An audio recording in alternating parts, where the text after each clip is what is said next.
You've been taught to think positively, to focus on the good, to reframe the negative, to replace every uncomfortable thought with something lighter, safer, more acceptable. You've been told this is strength, that if you just change your mindset, everything will change with it. So you try. You catch your thoughts. You correct them. You replace them. I'm not struggling. I'm growing. This is happening for a reason. And for a moment, it feels like control, like you've moved above something, like you've outgrown the discomfort. But it doesn't last, because beneath the words, nothing actually changed. The tension is still there. The feeling is still there. The reaction is still there, just quieter, pushed further down, out of awareness. And over time, you begin to feel something else. Not relief, distance, a subtle disconnect between what you say and what you actually feel. And that disconnect is where the problem begins. Because now, you are no longer relating to reality. You are relating to a version of it. That feels easier to accept. And the more you do that, the more you separate yourself from what is actually happening within you. Carl Jung understood something that positive thinking often avoids. The psyche does not become whole by focusing only on what feels good. It becomes whole by integrating what is real, even when it's uncomfortable, even when it contradicts the image you're trying to maintain. Because what you avoid doesn't disappear, it becomes the shadow. And the shadow does not stay hidden because you choose better words. It remains active, influencing your thoughts, your behavior, your reactions from beneath awareness. So when you replace a thought without understanding it, you don't resolve it. You bypass it. You create a surface-level correction over a deeper structure that remains unchanged. And that structure continues to shape your experience quietly, consistently, until one day, the distance becomes noticeable. You say one thing, but feel another. You try to stay positive, but something in you resists it. And that resistance is not weakness, it's honesty, a part of you that refuses to be covered over by something that doesn't match what is real. But instead of listening to that resistance, you correct it again. You tell yourself to think better, to focus differently, to not go there. And in doing so, you push that part of yourself further into the background, further into the shadow, where it doesn't disappear. It waits. And when it returns, it doesn't come back as a quiet thought. It comes back as intensity, as sudden emotion, as reactions that feel disproportionate, as moments where your control seems to disappear completely. And you don't understand why. Because on the surface, you've been doing everything right. Staying positive, staying focused, staying in control. But control built on avoidance doesn't hold, because it's not real control. It's suppression, with a different language. And the psyche recognizes that. It knows the difference between what is genuine and what is constructed, between what is felt and what is said. And when those two don't match, tension builds, not immediately, gradually, until it reaches a point where it can no longer be ignored. This is where most people become confused. They think, I've been thinking positively, why do I still feel this way? But the question itself reveals the misunderstanding, because positive thinking was never meant to replace reality, only to distort it, to make it easier to carry, without actually confronting it. And that distortion creates distance, distance from your emotions, from your instincts, from the parts of you that are trying to show you something real. And the further that distance grows, the harder it becomes to understand yourself. Because now, you are not listening. You are managing, adjusting your thoughts to maintain a certain state, instead of allowing your state to reveal something deeper. And that difference is everything. Because one moves you closer to yourself, the other moves you further away. And if you stay in that pattern long enough, you begin to lose clarity. You don't trust what you feel. You second-guess your reactions. You filter everything through what you think you should be thinking, instead of what is actually there. And that is where the real cost appears, not in the thoughts themselves, in the disconnection they create. Because the more you deny what is real, the less you understand what is happening within you. And without that understanding, you cannot change anything at its root. You can only continue to manage the surface. And the surface is not where transformation happens. It's where it is avoided. So the question becomes unavoidable. What have you been replacing? Instead of understanding, what thoughts have you corrected? Without ever asking where they came from. What emotions have you labeled as negative and pushed away instead of listening to them? Because that is where everything begins. Not in thinking better, in seeing clearly. And that clarity does not come from replacing what is uncomfortable. It comes from facing it without distortion, without needing it to be something else. Because only then does it begin to reveal what it actually is and what it actually needs. And that is where it truly begins to deepen, not in positivity, in honesty. And when you begin to move from honesty, something uncomfortable appears. Not relief, not clarity at first, disruption, because you are no longer smoothing over what you feel. You are seeing it directly, without replacing it, without softening it. And what you see doesn't always match the image you've been trying to maintain. There are thoughts you wouldn't usually admit, emotions you've been trained to avoid, reactions that don't fit into the idea of who you think you should be.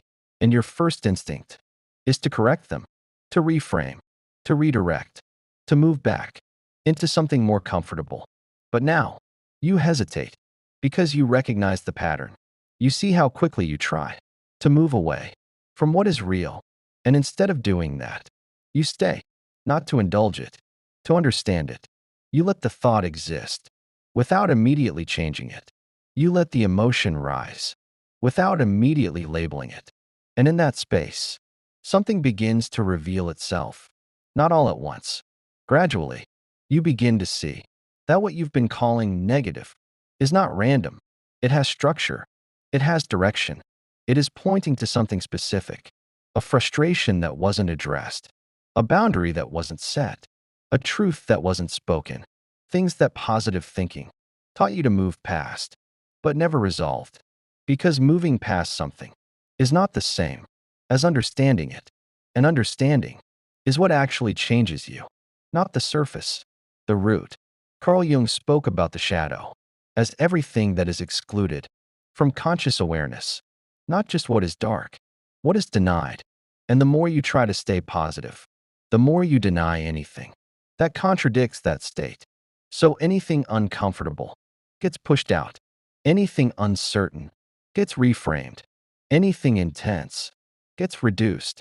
And slowly, your inner world becomes filtered, not accurate, acceptable. But what is acceptable is not always what is true. And the psyche does not organize itself around what is acceptable.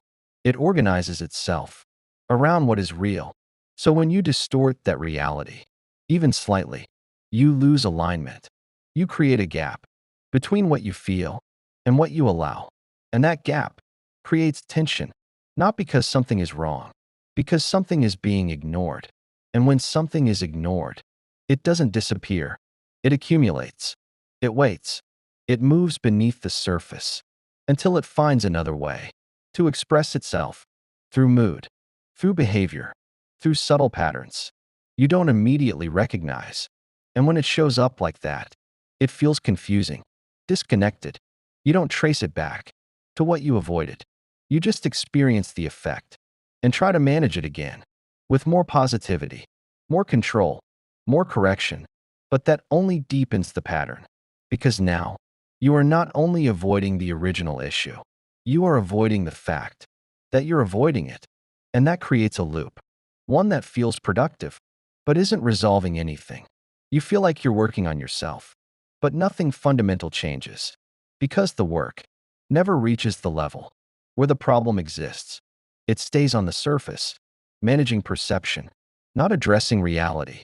And eventually, that becomes exhausting, not physically, internally, a quiet fatigue from constantly maintaining a state that doesn't fully match what you feel, a subtle pressure to stay in control, even when something inside you is asking to be seen.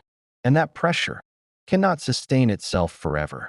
Because control requires energy. And when that energy runs low, the structure weakens, the positivity fades, and what was underneath returns, clearer, stronger, harder to ignore.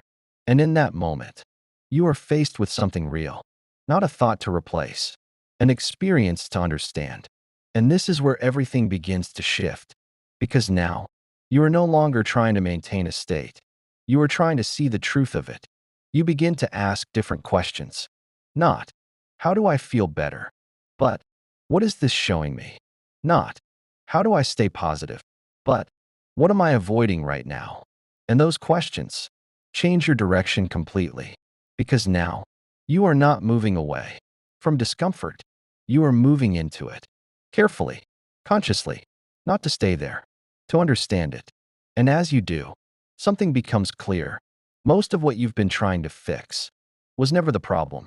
It was the signal, the part of you, trying to bring awareness to something deeper, something unresolved, something unacknowledged, something real. And now, instead of silencing it, you are listening, not passively, intentionally, because you understand now. That clarity does not come from replacing what you feel.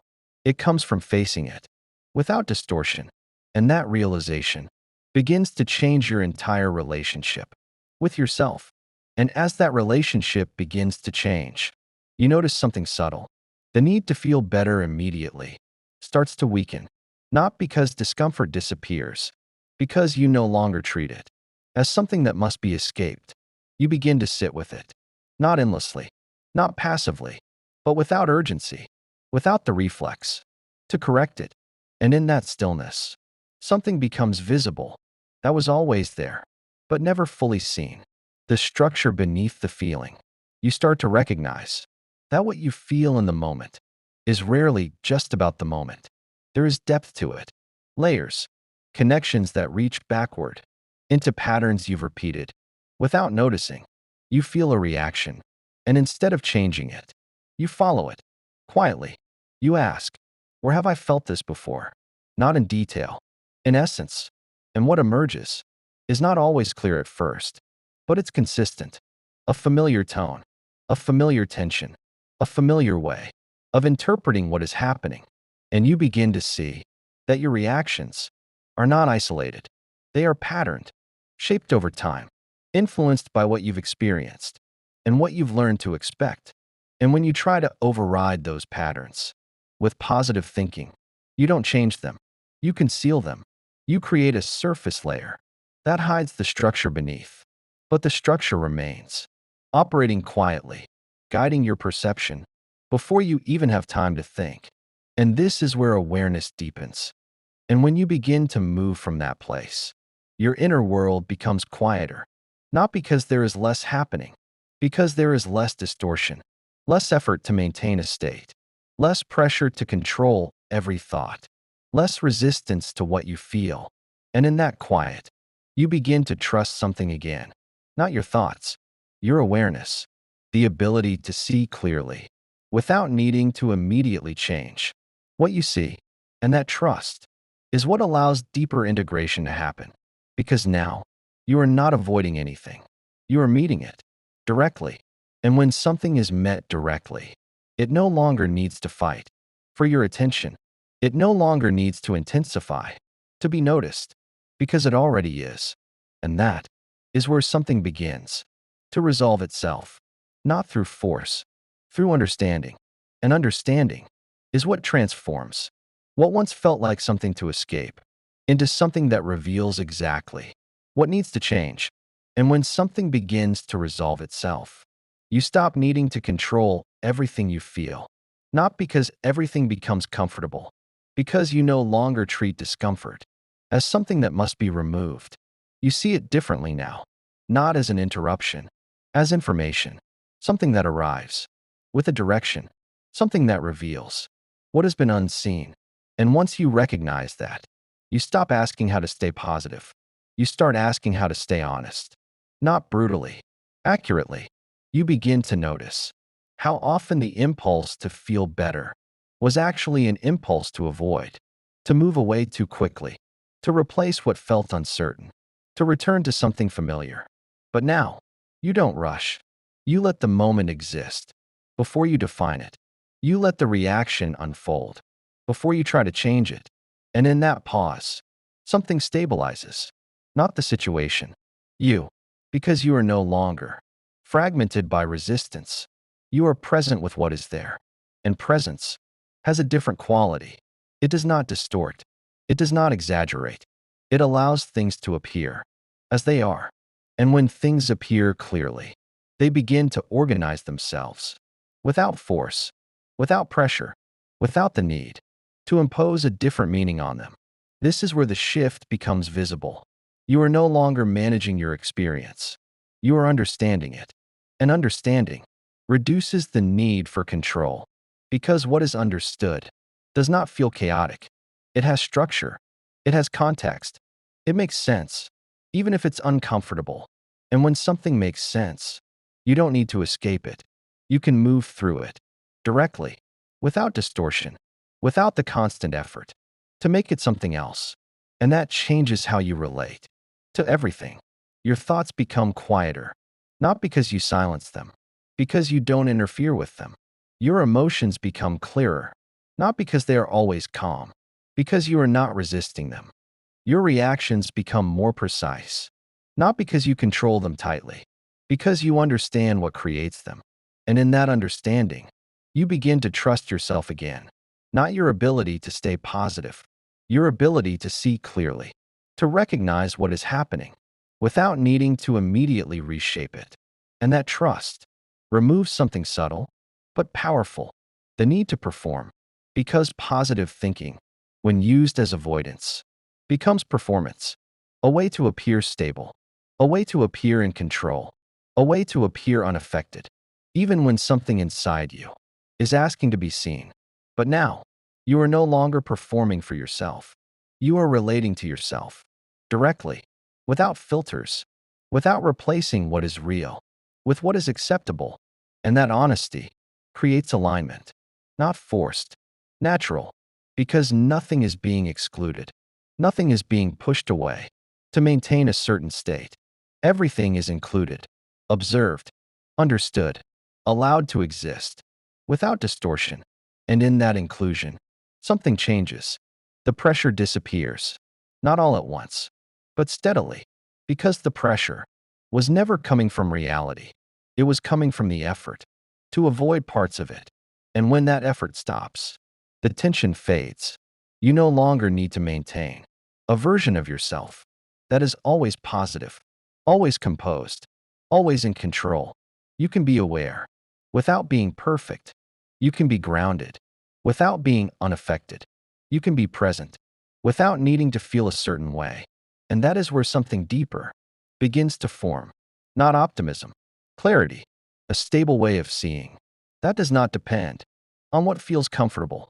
And that clarity is what allows real change, not surface change, not temporary shifts in mood, structural change, because now you are working with what is real, not what is convenient. And reality, once seen clearly, does not need to be forced. It organizes itself. It shows you what aligns and what doesn't, what needs attention and what can be released. And you respond to that, not perfectly, but honestly. And honesty is what creates consistency, not constant positivity, consistent awareness. And that awareness is what you were actually searching for, not a better thought, a clearer mind, not a better feeling, a more accurate perception.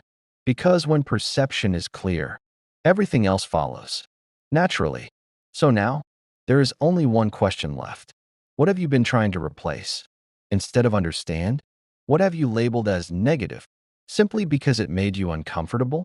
What part of your experience have you been avoiding by forcing yourself to think differently? Because that is where your clarity is, not in better thoughts, in honest observation. And if something in you recognizes this, don't turn it into another idea. Don't try to apply it immediately. Just notice. The next time you feel the impulse to correct your thoughts, the next time you try to move away from discomfort, pause, not to stop it, to see it. And in that moment, choose awareness, over replacement, because awareness is what transforms, not by force, by revealing what is already there. If this made something clear for you, make it real. Write it simply. I choose clarity over comfort, not as motivation, as recognition. And if you're ready to stop managing your inner world and start understanding it, stay with inner Phoria, not for answers, for awareness. Because the moment you stop trying to feel better, you begin to see what has been shaping you all along.